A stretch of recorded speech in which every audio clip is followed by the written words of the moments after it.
Well, good afternoon, and welcome to another lecture in the Perspectives on Economic Liberty series, hosted by the Center for the Study of Economic Liberty.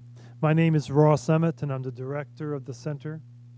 The Perspectives series emerges from the center's mission, which is to evaluate the contribution of economic liberty to human betterment. One of the ways to pursue that mission is to invite guests, a variety of guests, who will interrogate our center's topic, evaluating its role in human betterment for good or ill, revisiting the history of the debate over economic liberty, and also considering its relationship to other values and other activities. Today we welcome Chris Surprenant, Associate Professor of Philosophy at the University of New Orleans, and the founding director of what I believe is now officially called the Institute for Urban Entrepreneurship. I think so. Yeah. Waiting to get it approved by the Board of Regents. Okay, the Facebook discussion of possible names was a lot of fun. People were suggesting all kinds of acronyms and the like. Chris is a graduate of Colby College and received his doctorate from Boston College. Boston University. Somebody put Boston College on there. Boston University, where his research focused on Kant's moral philosophy. Well, thank you for correcting me, Chris. He is the author of Kant and the Cultivation of Virtue and the co-editor of Kant and Education. In 2012, Chris was recognized by the Princeton Review as one of the top 300 university professors in the United States. And in 2014, Questia named him one of their 3 most valuable professors for his impact on student lives and education. You may be wondering how a philosopher ends up talking about entrepreneurship in urban minority communities. Living in New Orleans changes a person. That was for Chris's sake, but he might not have heard me. At least I've been told that.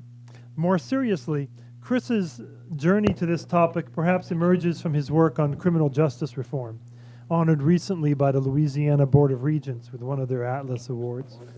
Extending that theme during the 2017 to 2019 academic years, Chris is a non-residential Galsworthy Fellow in Criminal Justice at the King's College Center for the Study of Human Flourishing. The emerging interest in these kind of issues led the Templeton Foundation to support Chris's budding work on entrepreneurship in minority communities with a 3-year grant. Join me in welcoming Dr. Chris Surprenant to Arizona State.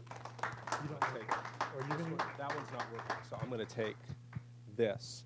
So Ross, thank you for having me here. Is this working? Okay, so I'm just going to hold this because the lapel mic wasn't working. So thank you for the introduction. So normally how I start these is to say you're probably wondering why the white guy in the pink pants today, the salmon pants. Salmon, that's right. This is salmon. I've got baby pink too and some orange. And why I became interested in minority entrepreneurship, specifically entrepreneurship in Black communities throughout the Southeast. And it started by my interest in criminal justice reform and thinking about what are the ways we can make people's lives better, people who are being impacted by existing systems that we have in this country right now. One of the challenges that we see is that we have a lot of people, for instance, ending up in our prisons. And one of the problems when you have a lot of people ending up in prison is you're pulling them out of the economy, you're taking them away from their families, you're taking them away from their communities, and you're undermining in many ways a lot of these communities, the ability for them to be stable.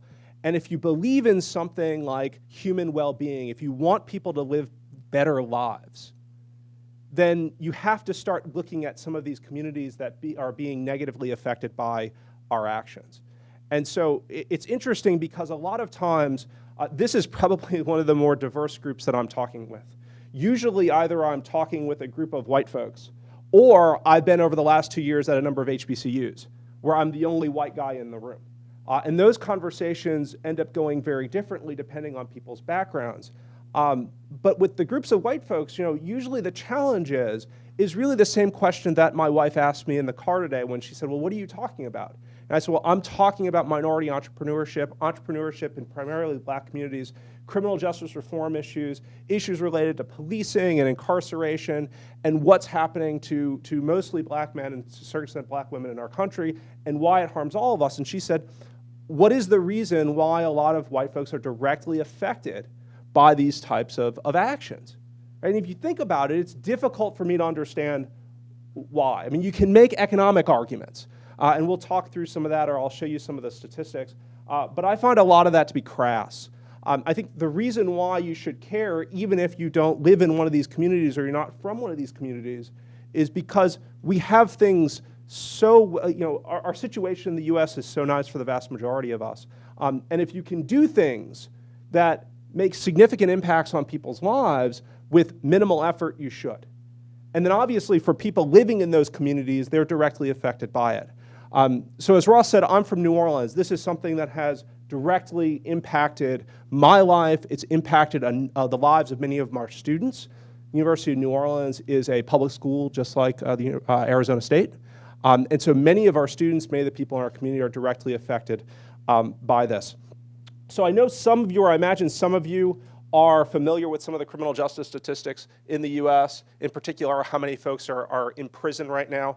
But if you're not, I wanted to give you at least some statistics because these conversations are driven by statistics. They're driven by data. I'm an ethicist, and so, but it's not enough to sort of sit in the room and say, well, let's theorize about some of these problems when we can actually see them.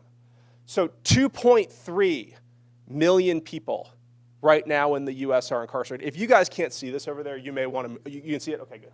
2.3 million people in the US are incarcerated. And they're incarcerated at the federal, state, and local level for all sorts of reasons, which we'll get into in a second. 2.3 million people is just under 1% of our population. It's 0.8% of our population. And to put that in perspective, normally folks in the US like to compare ourselves to like Canada and Germany and Italy and France.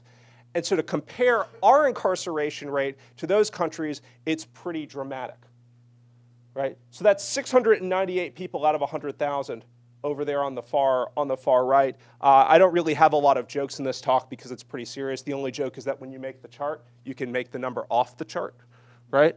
But this is a dramatic number. And it goes to show that there's something very different about what's going on in the United States. This is not my talk is not an anti-police talk. It's not an anti-cop talk. It's not an anti-government talk. It's just here are some facts. There's something going on very different here. It's possible that we're incarcerating more people because we're profiting off of it. That's almost certainly happening. But it's also the case that there are other things that are contributing to this high incarceration rate. But before we get to those other things, I mean, this is I was invited by the center, a center that looks at economic freedom, that focuses on business issues. And even though I think it's crass to talk about the economics of some of this, the economics, I believe, are what's driving a lot of this number, right? Economics drive the large incarceration rate. And when you see the number of people, right, and where the money is going right now, $182 billion a year in our criminal justice system. That's all the way down, right? Public corrections agencies, policing, public employees, providing health care, providing food, providing utilities to the prisons, all the way through, bail fees, everything. Everything related to the criminal justice, $182 billion. Obviously, we're never going to reduce that to zero. We wouldn't want to reduce that to zero, right? We need police, we need judges, we need, and so forth. But it's a lot of money. And so when folks ask me about the money situation in the criminal justice system and how the issue of economic freedom and economics generally tie to criminal justice issues, they say, well, what about private prisons? Right, that's one of the first things. Private prisons represent so little in this grand picture, right? It's $3.9 billion. But it's a very large situation. So to put this in contrast, $182 billion. Here are some of the other expenses in the US right now. So we spend $3.5 trillion roughly on healthcare. I mean, you can look all the way down. $182 billion on our prison industrial complex is over 2.5 times what we spend on the supplemental nutrition program and the WIC program and the other programs that provide food assistance to the poor. For those of you who have backgrounds in economics and you know sort of public policy, these programs right here, this $70 billion program, those are the more efficient government programs when in terms of giving relatively not well-off people assistance. Those are basically direct payments for food. And we're spending 2.5 times that on prisons in our justice system.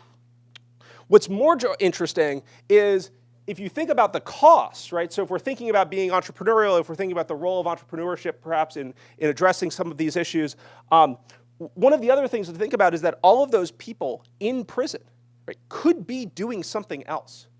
Right? They don't have to be sitting in prison. They could be in their communities, building businesses, working jobs, otherwise contributing.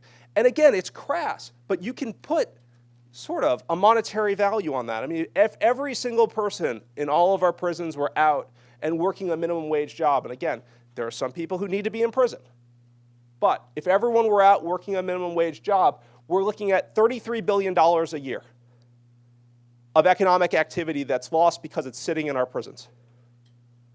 Right? Those are people who could be starting businesses, who could be improving their communities, who could be working jobs in those communities. $33 billion, it's roughly 2.3 million people times federal minimum wage, $7.25 an hour, and that's probably low. People will be earning more than that in a 2,000 hour a year job. And that's more than we spend on Section 8 housing.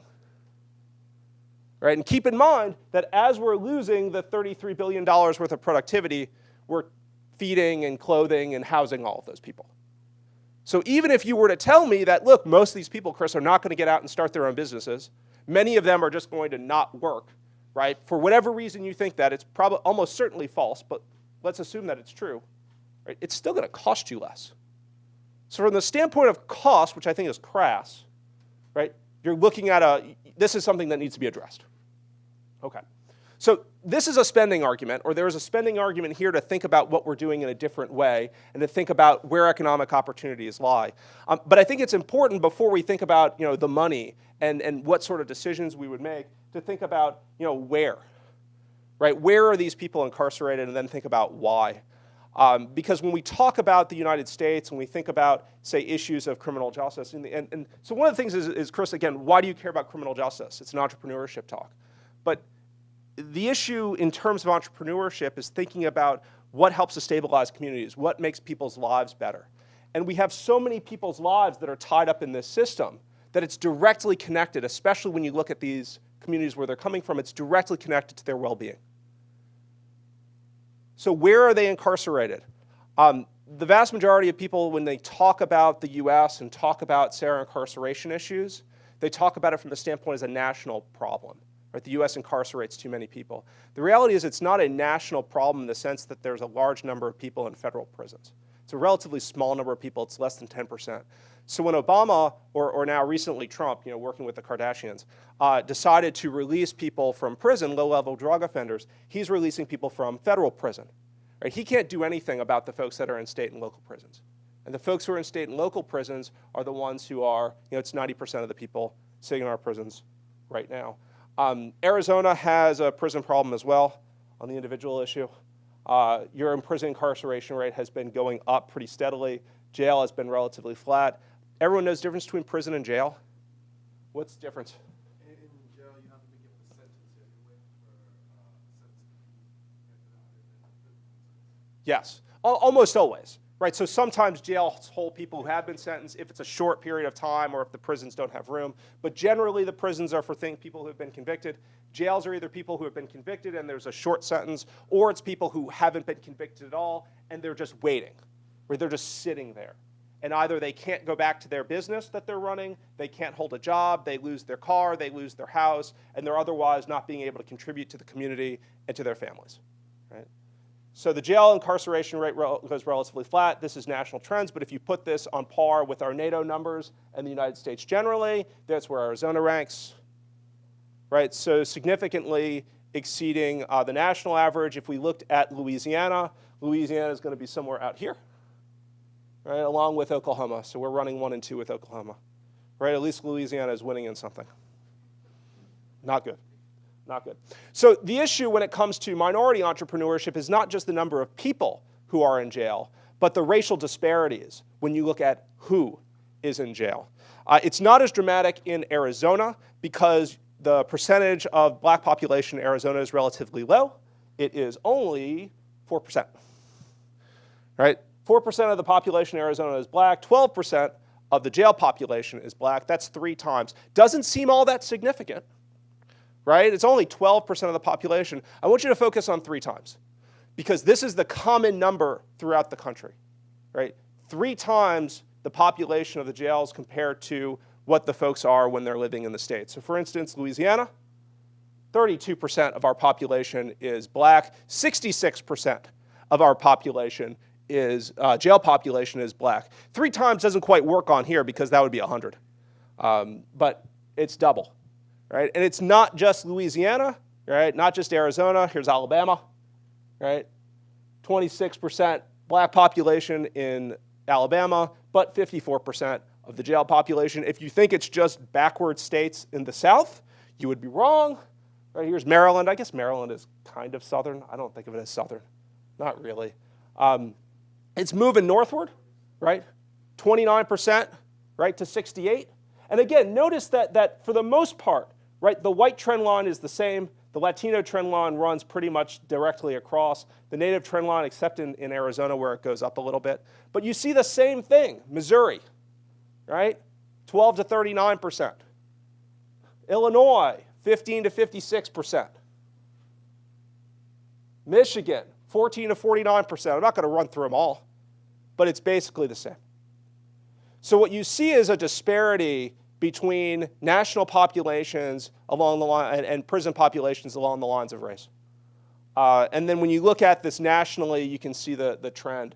But again, national statistics are deceiving in this because the national statistics are just combinations of obviously the 50 state statistics.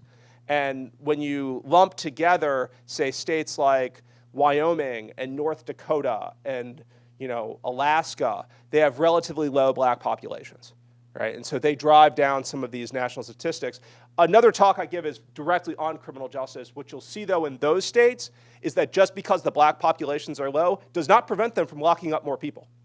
Those prisons are just as full as anywhere else. But it's a problem when you look at states with significantly large black populations that a lot of folks are ending up in prison. Disproportionate number of black men in particular are ending up in prisons. And there could be multiple reasons why, right? One of them is obvious, that it could be racism and racial issues.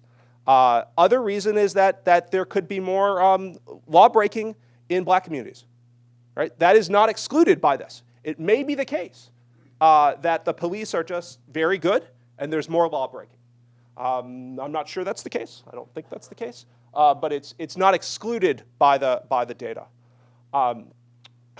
It's important to understand why people from these communities are in prison, because it's going to go to how we address some of these problems and why I think entrepreneurship is the solution to some of these challenges.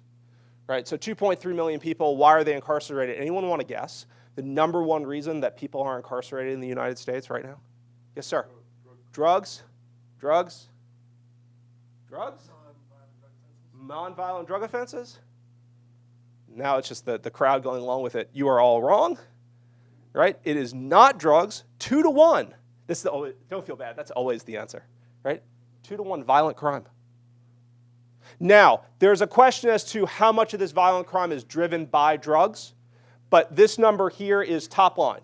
So if someone commits an assault while they're trying to get money for drugs, right, it's going to go down on this statistic as a violent crime, right? But number one reason in the US right now that people are locked up is violent crime. And so anyone thinking about it, and what you'll see in a second is that a lot of this violent crime is concentrated in specific communities. But one of the issues is if you're thinking about addressing some of these issues related to criminal justice reform and you think, like I do, that entrepreneurship is perhaps one of the solutions, you have to address this issue of violent crime. Because even if you let out every single person in our prison who's there just for a drug or property crime, we would still significantly exceed the prison numbers of the other countries we like to compare ourselves to. And it's not close. It's still not close. So we've got an issue of violent crime, or at least we've got an issue with people being arrested for violent crime. It's important to understand, again, how we compare. So I like to compare our numbers on prisoners, but I also like to compare our numbers when it comes to violent crime. So we have 372 instances of violent crime per 100,000 people in the United States. Again, United States statistics are deceptive because it averages in a lot of different locations. But when you compare them to other nations in the world, we are the number 3 when it comes to violent crime. Now, I'm not sure how much I trust violent crime statistics coming out of Brazil or South Africa or wherever else. But I think these numbers, when we compare ourselves to Germany, Italy, Sweden, and Japan, are pretty good. So double the violent crime of Germany, triple the violent crime of Italy, 6 times, 7 times of Sweden, and so forth. So there's more violent crime going on in the United States right now, and most of it is concentrated in certain communities. Most of it is concentrated in black communities. So if you're going to address these, I mean, that's the other thing, that's the uncomfortable thing about this, is that we have to be willing to talk about issues related to race and why things have gotten certain ways in certain communities. And unless we're able to talk about it, nothing good is gonna happen. And so, you know, as a guy in pink pants, white guy, it makes me uncomfortable, but this is something that needs to be addressed. So violent crime, 372 instances. This is the average in the United States, but again, averages are deceptive. Here are the top 50 cities in the US. These are small numbers, but what you can perhaps see, hopefully, is St. Louis. 1,817 instances of violent crime per 100,000 people. Let me flash back in case you forgot. 372 is the national average. St. Louis, 1817. I gave a talk about a year and a half ago. I had numbers similar. They were the 2016 numbers. And someone from St. Louis looked at me and said, well, you know, that St. Louis number of the population, it's such a small city, right? That's not the entirety of St. Louis. Right? St. Louis is like 1.5 million people. They're all spread out. That's just the really bad part of St. Louis. I don't care what part of St. Louis that is. To have this much violent crime in any neighborhood is going to affect the people living in that community. It's going to affect their opportunities to live well. It's going to affect what kind of businesses they set up. It's going to affect how they approach the world. And you go all the way down, right? You know, even a relatively safe city like Boston, right, is sitting down here at 706. And so there's a lot of violent crime, and that's going to affect, you know, how people operate. Again, as I said, I don't trust violent crime of other nations, but just to understand where we are, these are the statistics for the world in terms of murders. These are homicides per 100,000 people, not just all violent crime, assaults, rapes, and homicides, just homicides. All of these are cities, for the most part, involved in the drug trade, with the exception of 2 cities in South Africa. What's important to note is how many cities in the US are in the top 50 in the world when it comes to murders. 4 of us. St. Louis, Baltimore, Detroit, and New Orleans, where I'm from. And New Orleans has actually gotten much better. When I grew up in New Orleans in the 90s, we led the nation in homicides and was one of the top 5 in the world. We had 2 or 3 people getting killed a day. So, you know, as many of you know, violent crime has decreased in the US, but it's still a problem, right? Murders are a problem. I don't know how many of you would say that you are from a city or grew up in a place that was especially dangerous, but it affects how you approach the world. Very short anecdote from me to show how it can affect you even if you're not directly from these communities. I'm from New Orleans. I never grew up in any sort of fear that I was going to get shot. I lived in, I will put up some maps of New Orleans in a second, relatively safe parts of the city. When I went to Colby, so you said I went to Colby College, small college in the middle of Maine, 1,200 students, like literally in the middle of nowhere. It was really cold, like colder than yesterday, which was really cold too. But you know, it was middle of Maine, and my junior year, there was a female student who was walking to her car at 7 o'clock in the morning. She got abducted, raped, and murdered on campus. And everyone, rightly so, freaked out because they had never been around anything like this to happen. And I just sort of looked at my roommate and I said, well, you know, that's why you have to watch yourself. And looking back on that, like, what a crazy way to think about the world. But I grew up in a city where 2 or 3 people were being killed every day. Now, that wasn't my neighborhood, but it still affects how you think. And so just imagine growing up in one of these places where it's not you just reading about 2 or 3 people in a couple of neighborhoods over. You're living there, you're trying to set up businesses there, you're trying to give your kids better lives. It affects how you operate. And so if we're thinking about, again, what it means to be economically free and what it means to live well, this sort of stuff matters. The environment that someone lives in matters. So as I said before, one of the reasons that people end up in prison might not be just because people are or police and judges and laws are racist. It may be the case that there are a lot of crimes being committed and people are being arrested for those crimes. And we do a reasonably good job in the United States of arresting people who have committed crimes, or at least who we've thought have committed crimes. So this is the clearance rate in the US by type of crime. If you're not familiar with the term, a clearance rate is when the police identify and arrest someone for a crime. It doesn't mean that the person gets convicted, but it means they basically clear the file. This is someone who's been identified as a possible likely perpetrator. And so when it comes to murder, right, 61% of the people who, 61% of the murder cases in the United States, they at least arrest someone for that murder. That strikes me as kind of low, 61%. The real problem is that, again, that's a national statistic, and national statistics are deceptive.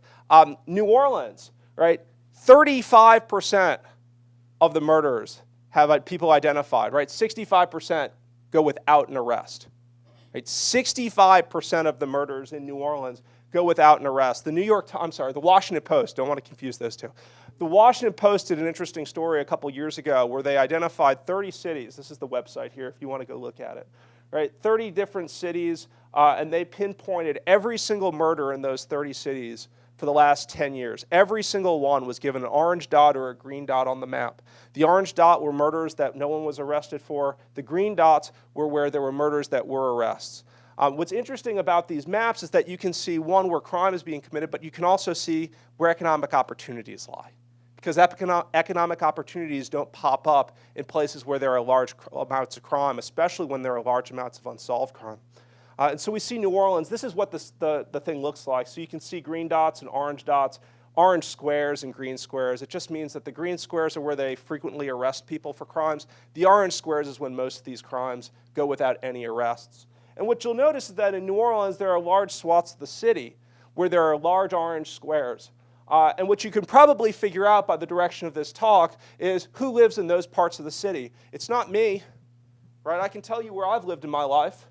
So to give you a sort of reference to the city, if you've been to New Orleans, any of you? So if you have, you fly into the airport over here. The French Quarter is right about here. If you've been to Tulane or Loyola University, they're right there. The University of New Orleans is out here. I grew up in this part of the city here. I used to live up here, right there, and now I'm over in Metairie, which isn't on the map. But what you'll notice is when you overlay race and where the majority of people in these communities are black, you'll probably not be surprised that the black parts of the city are pretty much entirely taken up by those orange squares. So these are the parts of the city where they are not arresting anyone for murders and other crimes for the most part, but certainly for murders. We have clearance rates in certain part of the cities for murders at 0%. Right? Other crimes, 0%. Thefts, robberies. It's not possible to set up businesses, stable businesses, right? The types of businesses that you would want to see in certain communities where people set up shop, right? It's not that they're just operating out of their cars, but they're setting up shops in the corner. They have a restaurant, they have a hairdresser, they can do whatever, right? In parts of the cities where you don't have robberies solved, you can't set up shops in those part of the cities. And then, this is a problem. Some of you may be familiar with New Orleans after Katrina and some of the pictures. These are the houses that you would see in some of these parts of the city in New Orleans. By the way, this is not after Katrina. This is 2 weeks ago. These are not post-Katrina. Well, they are post-Katrina pictures, but they're also pictures that we took two weeks ago. So this house here on the top right here, this was abandoned, but these other ones on the street were being lived in. This house here had a resident. That house there had a resident. That house there was abandoned. That house there had a resident. We are the richest nation in the world. And this is the type of environment that certain people are living in and trying to operate businesses in, and otherwise trying to raise their children in.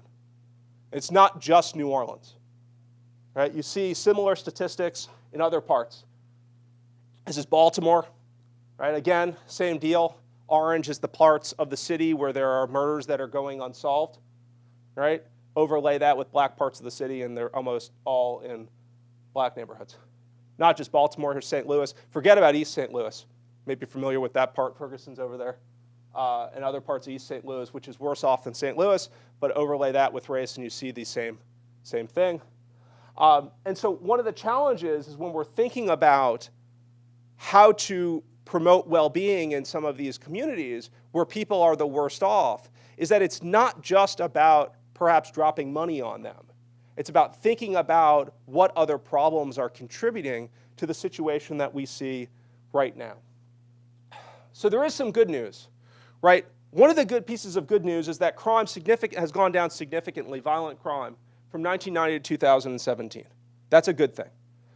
The other piece of good news is that when you look at the crime data, right, a significant percentage of the violent crime is happening in black communities, and most of this crime drop has been in black communities throughout the United States. It's driven most of this decline. For those of you who know your US history in some of these cities, so 90, 91, 92, kind of the height of the crack epidemic, and that's gone down. But it's not just that it's sort of the crack epidemic ending that's driven violent crime down. One of the things that I think you can see when you look at the data is that you see more entrepreneurs in these communities. You see more people starting their own businesses. Or you see more people opening up shops. And so you've seen in the last 5 years a number of articles that have come out connecting an increase of black entrepreneurship to a decrease in crime in these neighborhoods.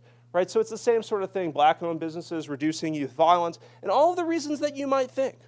Right? One of the benefits of entrepreneurship is not just that you get you're taking an ownership of your business and you're bringing in money, but think about the people who are, say, setting up legal businesses, right, who are setting up shops. Now they're investing in their community. They're opening up places in those, in those neighborhoods that I showed you where there are houses and buildings that are shut down. They're not opening up shop. They're taking an ownership stake in their neighborhood. They have a reason to want to see the neighborhood revitalized and otherwise stabilized.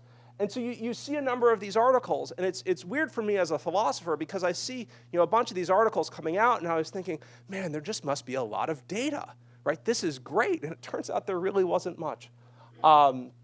Good for me because it got us this grant, but bad if you're interested in thinking about, say, public policy. Because if you want to think about public policy and you want to move a public policy needle, you need a decent bit of data. And unfortunately, all of these articles, for the most part, over the last couple of years, have drawn their data from one paper, Karen Parker's An Urban Affairs Review, the African American Entrepreneur Crime Drop Relationship. It's a good paper. But one of the challenges is that when you're trying to influence public policy, you're trying to move the needle in a certain direction, you're going to need more data. So that's one of the things that we're looking to do is to collect more data on entrepreneurship in these communities and to understand what drives not just people to open businesses or start businesses, but what drives some of these issues, whether it's crime down or stability up. The various things that contribute to human well-being, which is, as someone who's interested in philosophy and ethics, is how I got started on this in the first place. So there's some good news, right? And I like bringing you good news out of New Orleans because people always ask me if we're still underwater, and we're not. We're doing okay. But this is Ferret Street in New Orleans. Ferret looked like a bunch of businesses that looked like this before Katrina. Ferret got 6 to 7 feet of water.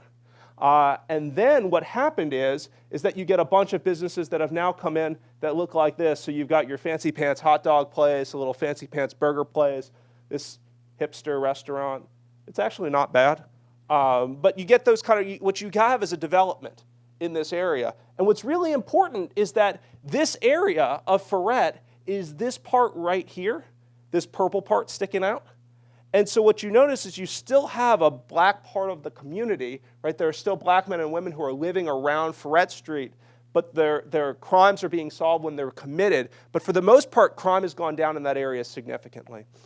One of the problems, though, with Ferret is that, unfortunately, although black men and women still are owning houses in that area, they're being moved out because of high property values now.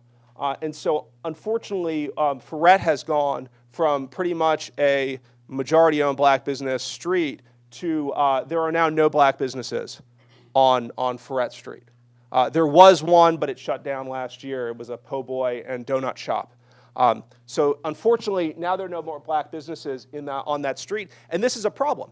Because if you believe that one of the things that we need to do in certain communities is to promote stability, promote entrepreneurship, promote the certain things that allow people to live well, and that having businesses and Black-owned businesses are important to that because that allows you to build wealth over time and allows you to teach your children how to build wealth and allows you to hire other people that are in these communities. This is not helpful. I mean, it's great for people who live around there because the property values have gone up. But it's also the type of thing that we've seen in other places. And look, we could talk about gentrification, and I'm torn on it because, look, you've turned a street that had a significant amount of crime and a lot of rundown buildings into a street that does not have a significant amount of crime and a lot of really nice buildings, a lot of really nice shops, and people come there. And that's a good thing for the city. But how it happens is often not the best. It doesn't help some of the communities that really need the help the most. So here's the question.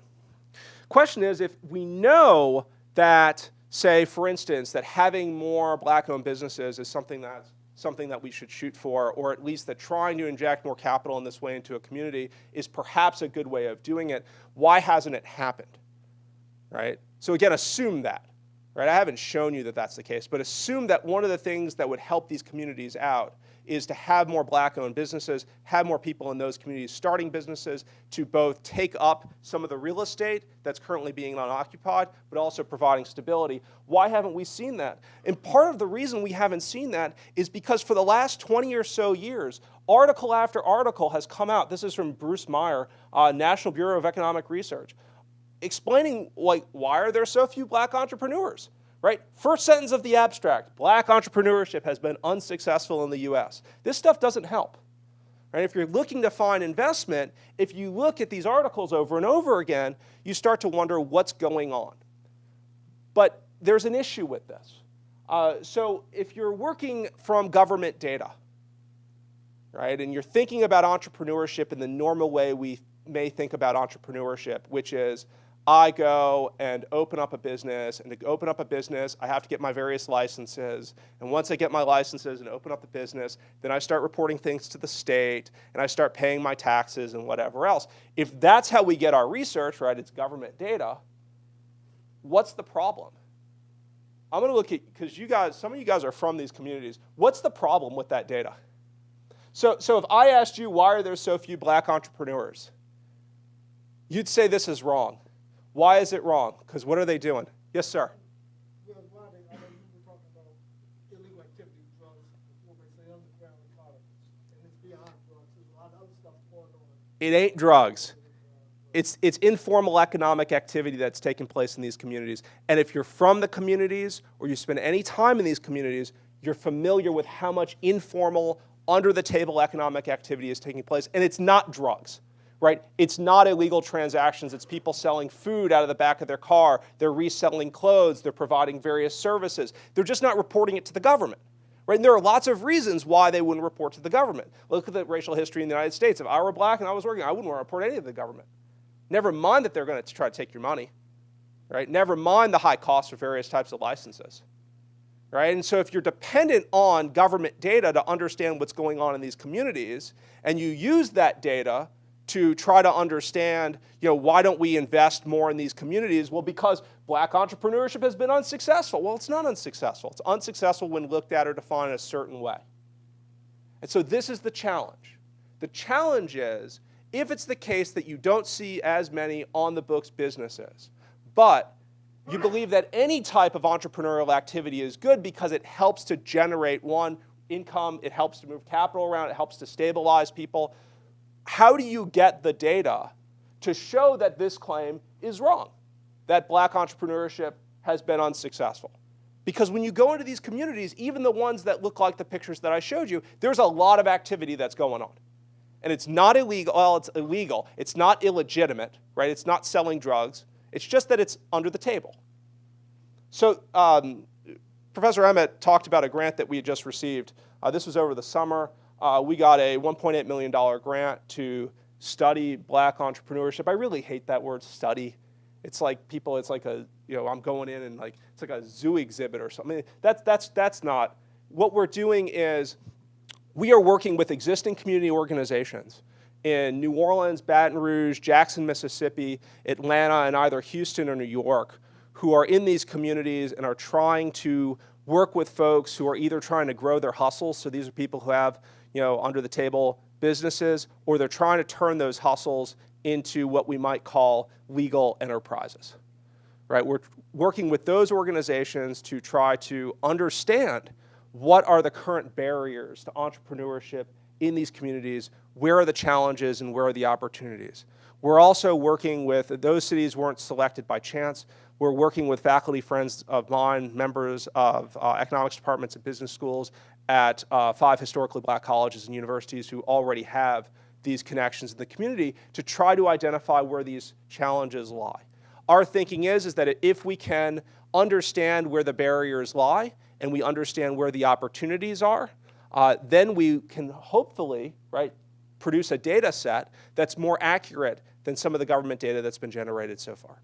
So it's 2 sets of data. It's one, people who are trying to turn hustles into businesses or just trying to grow their hustles. But it's also high school students. And high school students 16 to 17 years old, because at 16 years old you can work in Walgreens. Right? So at that point they're trying to make a decision. Do I keep doing what I'm doing to make money, or do I go and work at a Walgreens or a McDonald's? I don't mean to keep calling, but you guys, you're not representatives of the black community, but when did you start making money, if you don't mind my asking? You started early. 13. That's old from what I usually hear. You're a busser at 13 under the table? You're not on camera right now. Don't put him on camera. You got checks? Okay. 5:15. Okay. I mean, so usually what I'm hearing is 8, 9 years old. That's when folks start working. And not necessarily working as a busser, but just making money. And it's not so much necessarily contributing to the family, although that comes later. But what I hear, and again, this is what we've been hearing, is that people at that age realize there are things that they want. And when there are things that you want, you need to make money. And so you figure out, what do I do to make money? Do I go and buy a case of water for $4 at the grocery store and then go out in the corner and sell those 12 waters for $1 a piece? Right? In New Orleans, that's easy because there's so many festivals and Mardi Gras and whatever else. Right? In other cities, it's similar things. This starts very early on. At 16, though, they can work, actually in some places earlier, but 16, they can work legally at a Walgreens or McDonald's. And so what we're interested in is knowing what are the opportunities they see. And for the folks who have decided to stop doing those things and go and work at a Walgreens, why do they do that? We're interested in things like stability, right? Because one of the challenges with entrepreneurship is you never know when the next check's going to come in and how much it's going to be, why they make those decisions, and also some understanding of the background of their families. Right? What is the financial literacy of these individuals? Because this is another problem as well. When you talk about issues of minority entrepreneurship, a lot of people think that, well, the biggest problem is capital. That all you need to do is drop a bunch of capital on folks and they're just gonna, it's gonna flourish. I'm sure all of you have seen the statistics on lottery winners, right? Most people win the lottery and what happens to them a couple years later? They go bankrupt because they have no idea when it comes to financial management. As it turns out, you see the same thing in the United States when it's done by race. This is a study by the New York Times. You can go to this page here, and I can any of these things I can send you. Just shoot me an email. This is a nice little animation that shows you how many of folks, when it's distributed by race, when they grow up rich, how many of them end up as relatively rich adults. And the interesting thing is you see this really significant disparity. If you cut it here as sort of lower middle class, when you start with, and these are actual people, this is 10,000 boys in the US and they followed them for 20 years. Right? This isn't just made up statistics. These are actually following data from individuals. 40% of the black men and women, black boys, who grew up in rich families were either poor adults or lower middle class when they were adults, compared to only 20% of whites who grew up in the same circumstances. You go to the top, and 40% of white boys who grew up in relatively affluent households became rich or stayed rich, while only 17% of black boys did. And you wonder why that's the case, right? So the New York Times automatically jumped to racism. Certainly there are issues of that, and racism takes a whole bunch of forms, especially when you look at it historically. I don't like talking about race and racism because I think it's an easy way out. a lot of times. Say, well, that's just because of racism. Well, yes, it is, but what does that mean? How do we address it, right? Me acknowledging that it's because of racism doesn't, I mean, it can help to a certain extent, but you have to figure out what the path forward is. And so one of the challenges we found is that it's economic literacy. Right? That if you have people who have hustles and you drop a bunch of money on them, one, they don't know what to do with it necessarily. And two, a lot of them don't want it. A lot of people in these communities, when they say, if you say, do you want to grow your business? They look at you and say, no. Right? They're making $30,000, $40,000. It's all under the table, but they're able to take care of their kids. They're able to take care of their families. They don't want to grow the business. That presents all sorts of practical challenges if one of the things you care about is, say, addressing things like this, right? That if what you think and what you believe is that you need to establish some sort of generational wealth, and the way to establish generational wealth is, say, by growing businesses or having stable businesses and being able to pass those on to your kids, you've got to get folks to see that, but that's very difficult. And it's certainly not, I don't think, my job or anyone's job to try to convince them to, say, become legal. Right? So this is the other question that we get frequently, which is, if you've got someone who has a hustle, right, why don't you use the $1.8 million to try to get them to establish a legal business? Because that may not be best for everyone. Right? I think it's best for the community, but whether it's best for a particular person, that's an economic freedom discussion. Right? And I don't think it's my job to come in and say, well, look, I know it's better for your community if you take your one-person plumbing business out of the back of the truck and try to become the next Roto-Rooter. Right? It would be better for the community, but that may not be best for that person. And I'm a believer in allowing individuals to make those decisions. But I think one of the challenges you see is that this is what we're looking at. But one of the nice things, so again, these are our houses in New Orleans, but a couple blocks from these houses, you see a number of black businesses in New Orleans popping up. And so we took a couple pictures of these, an automotive place, a seafood restaurant. This is a little crude, but it's funny. It's the Hairgasm Salon and Beauty Bar, right, owned by two black women catering to black women. But this is important. I mean, these sorts of businesses are the first step in helping to stabilize these communities. Because what you need is you need to turn properties like this into properties like this. That's the first move. Because if I'm around other established properties, right, not only do I take a more ownership stake in my community, right? But things like crime goes down in these areas. Opportunity goes down in these areas. What you see are test scores going up in these areas. All the sorts of measures that we have right now that we associate with people either living well or having the opportunity to live well happen because you make the move from there to there. And so the challenge is, how do you do that?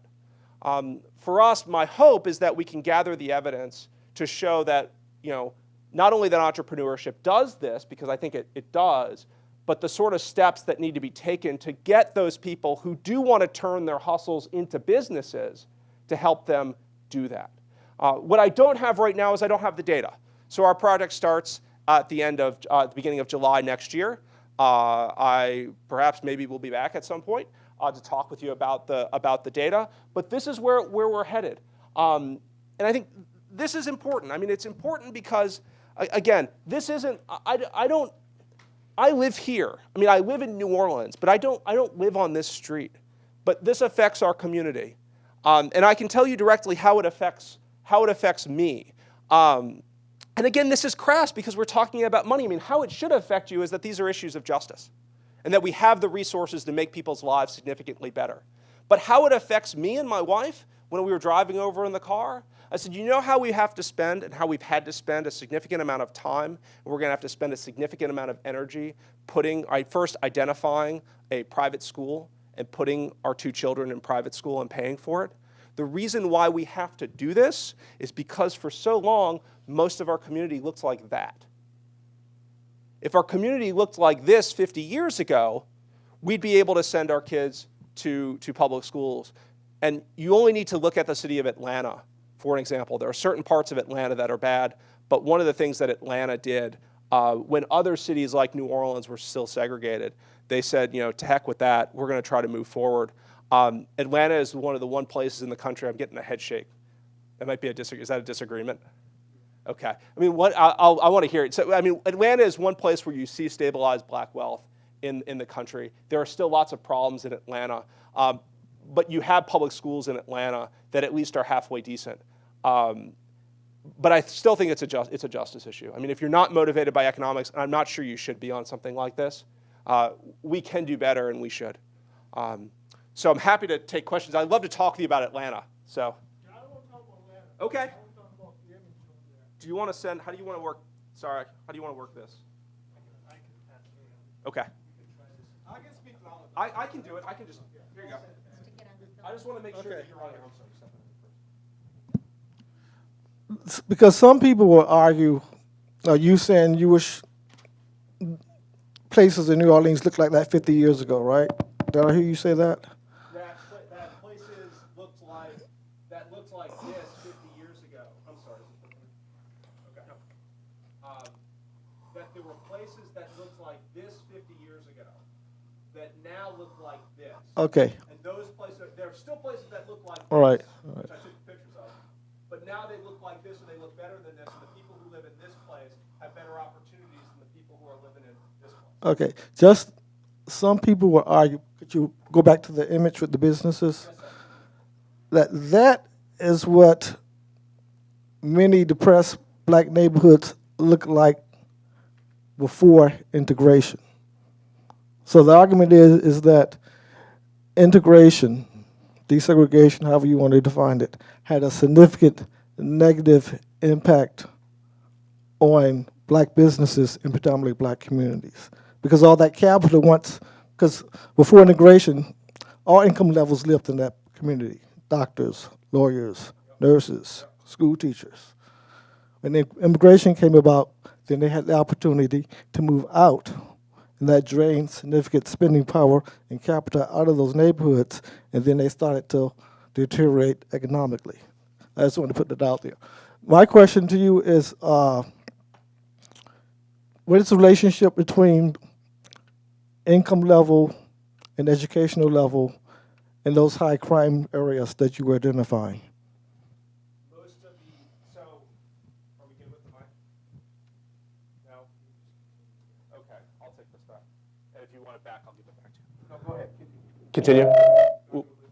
With this, sorry. Okay. Technology. What we've seen, or what I've seen in the limited areas, that what you see is you have a low education level. The problem with income level is that it's a low reported income level. But right now there's almost no data on informal economic activity that's taking place in these neighborhoods. So I can't come up here and say what the income level is. What about occupation? Occupations, that also depends, right? So you have, say, 50% that are working in certain where it's identified. But you have a lot of people who are working jobs where, again, it's under the table and it's not reported in government data. And so when you go through those neighborhoods, you see people who are not just, so the vast majority of people have their job and they have their hustle, at least in New Orleans, or they have two hustles, right? So the question is, what is the occupation? And the way they see it, so someone could say work for so we have people who say, well, work for an electrical company, but then we'll also do electrical work on the side. That's common. But what you also have is you have people who say someone will work for Walgreens, someone will work for McDonald's, and then they'll also have two other jobs on the side, selling food or selling clothes. And then you have people who work three of those, right? They're a daycare for the people in the community. They serve food, but then they also cut grass.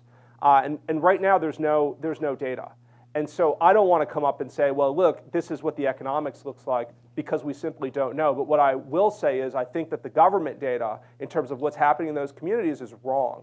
And I think it's the wrong data that people are using to make certain policy decisions. And that's what I think is dangerous. And so one of our goals is to show what is to have some public policy impact. And this isn't just, say, an academic argument for the sake of academic research for the sake of academic research, but it's how can an understanding of what's actually going on, saying in a city council member's district, right, that's off the books, how can that at least inform the person to know that when they pass certain policies, what those policies are going to have in terms of effects, right? So we look at this in the case of licensing laws. There are a lot of times where, city council members or whomever will pass certain types of licensing laws, not realizing the negative impact that it's going to have on people in their communities. Right? So you look at Louisiana, you have to have a license to, say, braid hair right now. I mean, to me, that's crazy. And the only thing it's going to do is it's going to prevent the people who are living in these communities who are very good at braiding hair from opening up shops. Because the cost to get the license, the cost to open up the shop isn't worth it. Right? They're making, say, $20,000, $30,000 right now. How much are they going to have to make to cover those costs, not just on the license, but not just on the taxes, but then opening up the physical location? So that's the real problem, is that I don't, and I hate standing up in front of groups and saying, look, I just don't know. But I don't know. And no one knows. And so we can start guessing, but what I do know is that the data that we're looking at right now is bad. And it's dangerous to make public policy decisions based on bad data, especially when it affects communities that are harmed right now. And I take your point on the integration issue. I completely agree with you. I am not an urban planner. I do not know what the solution is for that. But what I do know, and I think you would agree with me, that you're better off living here than living here. Yes? Come on. But that one's set up. Like this is set up for the purpose of being dramatic. What they look like on the inside. Oh, come on. No, look. I think the question here's the question though. To serious point. Let me go back to here. Serious point on this, and then we'll take the next one. I want to go back to the picture of Ferret with the gentrified. I skipped it, didn't I? I mean, I think the question that I have, and what I like asking groups like this, is what you do with. Come on, where is it? With this. This is the question. Correct. Right, what do you do here? Because what you'll notice in this picture, this isn't stock, right? This isn't a stock picture of this company. This is a really diverse group of folks who are now eating at the company burger, right? And you go around the neighborhoods immediately around Ferret Street, and it's predominantly black. But all the businesses are white owned. And so is that a bad thing or a good thing? I think that's either on this or both on this and then another question. Sure. Well, I think that it's how you look at it. You can build a fledgling business like that if you understand the economics of business. So we have a lack of education that's stopping people from even being able to build something that's economically sound. Not only that, but you said that you have an organization where you have money or a certain amount of dollars that you can implement towards maybe education or to opening businesses like this or to funding these people with these hustles. I feel like that is a good thing and it's going to be necessary, but there has to be a certain level of economic literacy that's going to have to happen in the black community before we can even get to this point. Though we're here now and we see that you have these businesses in these neighborhoods that were once bad, however, the equity in these businesses and in these communities aren't black owned. There's black people who live around the edges of the community in houses that they don't own, so when the property values go up, they don't benefit from that either. Aside from that point, so that's just that slide. I think that you mentioned that, so in where you're from, Louisiana, and many other places, you have people with these various side hustles, and you don't feel as though it's your right to go in and tell these people, hey, you this side hustle that you have, you can turn this into a fledgling business. It can be good for the community. This is tax dollars coming into the community, and you feel like it's not your right to do that. Can I pause? Go ahead, because I may be misunderstanding. There's a difference between can and should. I think that I can do it and I should do it, but I don't think it's my job to pressure that person. I think it's important to say, look, here are your opportunities. If you're able to turn this hustle into a business, here's what can happen. But I don't think I should come in and say, I'm not going to support you in growing what you're doing unless you're willing to make it legal. Correct. Okay. And I agree 100%. I do think that there needs to be more of an earnest put on these people with these side hustles that while creating this into a business and you got to deal with the laws and you got to deal with the licenses may be more stressful to you, but in order for these impoverished communities, black communities, Latino communities to elevate, there's going to be some type of sacrifice that eventually is going to have to happen. So for you and your organization in which you do, I would say that while you cannot force anybody to do anything, you want to help them even in going in their side hustles, there has to be an acknowledgement that, hey, if you want to get out of this situation, you're going to have to sacrifice and you're going to have to build this business and make it legitimate so that it can grow into that. Eventually, that's going to have to happen. I agree. Because obviously when you're operating under the table, there's a cap in terms of what you can do. Absolutely, yeah. And that's separate from any sort of urban planning discussion. So my interest in this is I want to see more things like this, but owned by people from those communities, right? That's my position, because I think my interest got me into this is the criminal justice stuff. And if you've got a $40,000, $60,000 business operating out of your car that you can get to $80,000, that's great. It doesn't help the community though, right? So it helps those individuals, which is great. I think that's great. But if you can help those individuals and at the same time help stabilize the community to drive down some of those criminal justice problems, that's a double win, and so I take that every day. Absolutely, yeah. But not everyone is interested in, say, running a business or growing the business. It's a financial literacy issue, and it's also identifying the people who want to do it, and then deciding how do you put more money into that. I'm going to interject briefly to Yes. make a point. Thank you for coming. I appreciate it. Thank you very much for coming. The notion that you can do something, but you don't necessarily think you should do something. One way of capturing, I think, what you're trying to get at is, let's just take a guy who fixes cars, and say you could turn that into a car mechanic business. So you're telling that person that the best thing that they can ever be in their life is a car mechanic. But the reality is that they have learned how to fix cars as a way of making some money. And if they were able to start a different avenue, they might decide to do something totally different. We don't have to, they might become an owner of a restaurant. Yep. Right? And very frequently in all kinds of development contexts are when we say, we're going to support you in being X, it's on the assumption that we think that all they ever want to be is X.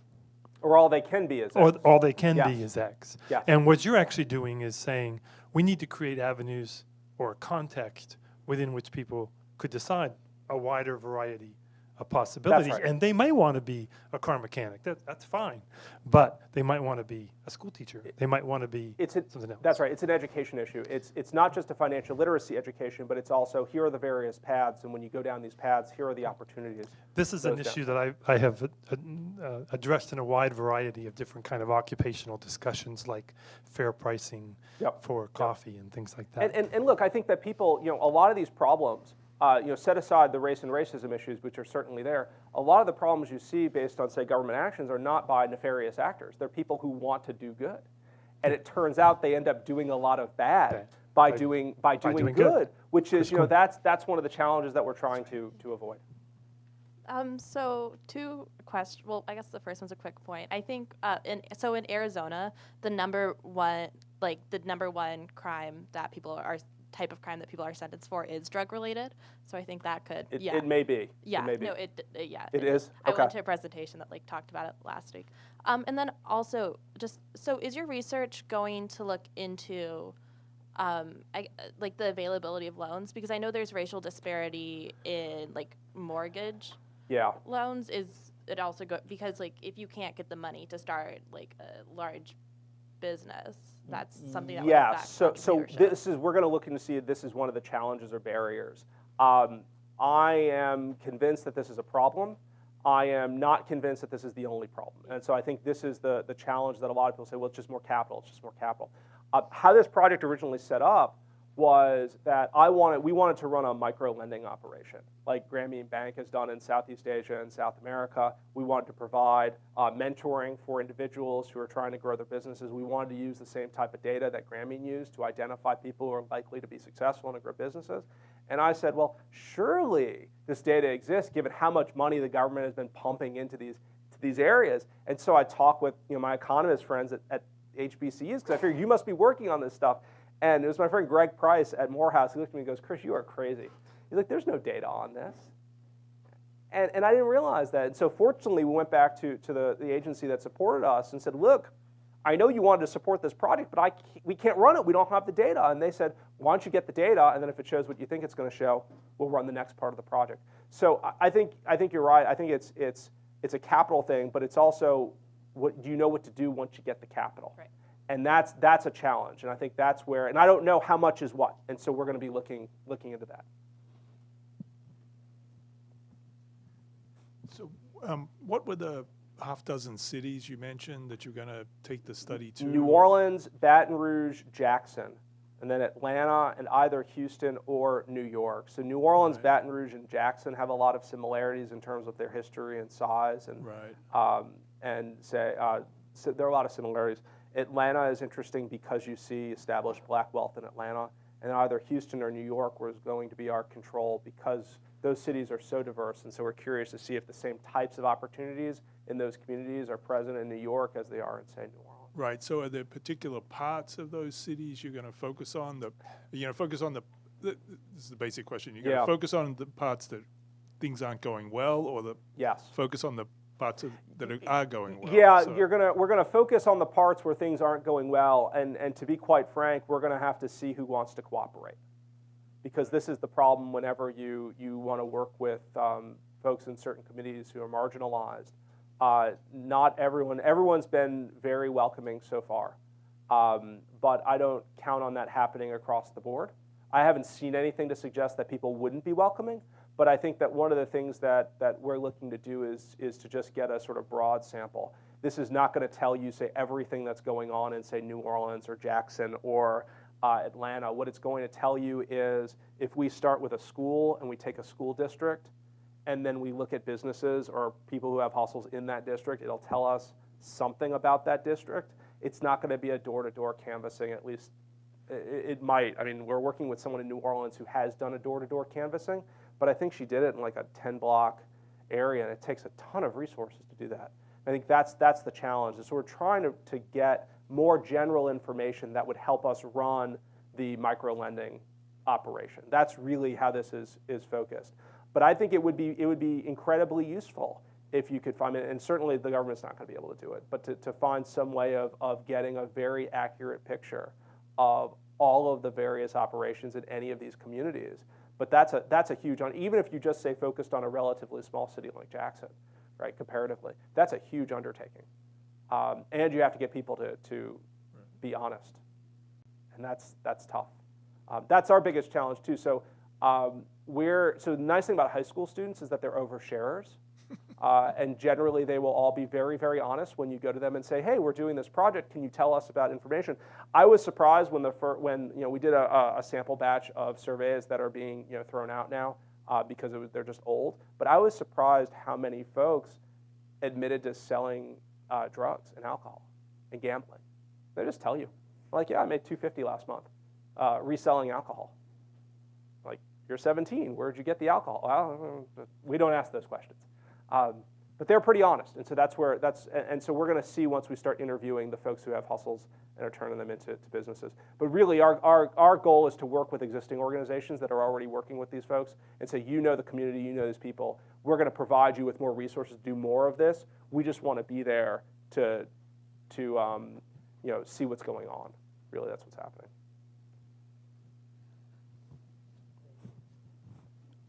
Just a little information. My father ran a whiskey house in Norfolk, Virginia. A whiskey house is where guys would come in and buy beer and shots of whiskey. Also, I'm from the East Coast and I lived in Newark. I lived in New York.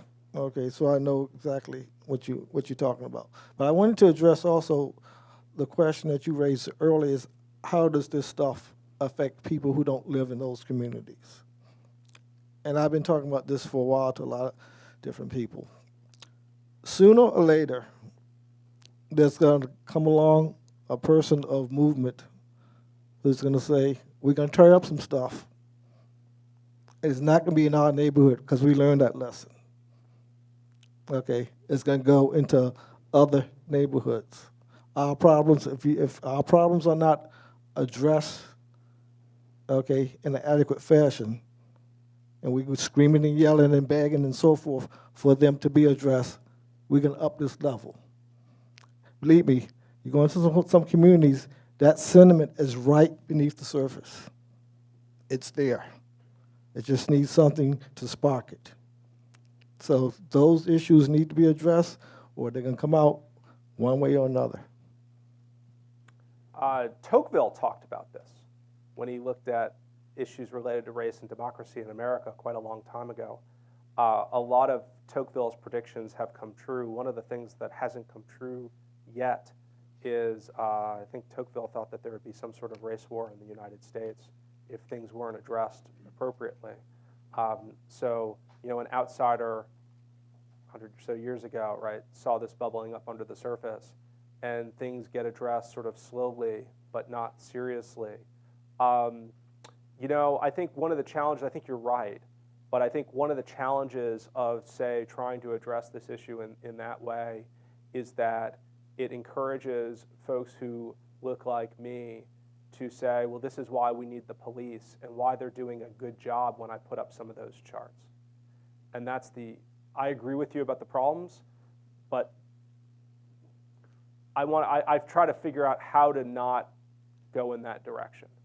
Because that's been, to me, the most disturbing issues, talking to folks about some of the issues in criminal justice and how the police operate and the jail situation, is issues of, they're not overt racism, but it's sort of latent racism, and figuring out how to deal with that. And I have no good, I appreciate you're right. I don't know of a way to deal with that beyond saying, this is, I think the positive spin is, look, these are issues of justice. We care about people being able to live well. We've got obvious problems when it comes to the police and what we're doing. What we don't want to be doing is encouraging more of that.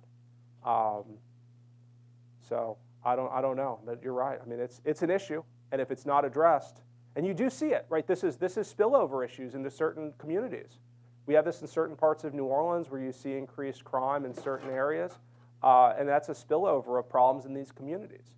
The response has been, unfortunately, more police, and that doesn't address these issues. It just, it pushes them down more until the violence goes from breaking into cars to doing other things, which we all want to avoid. So, Please join me in thanking Chris for his presentation and answering questions. thank you all for having me.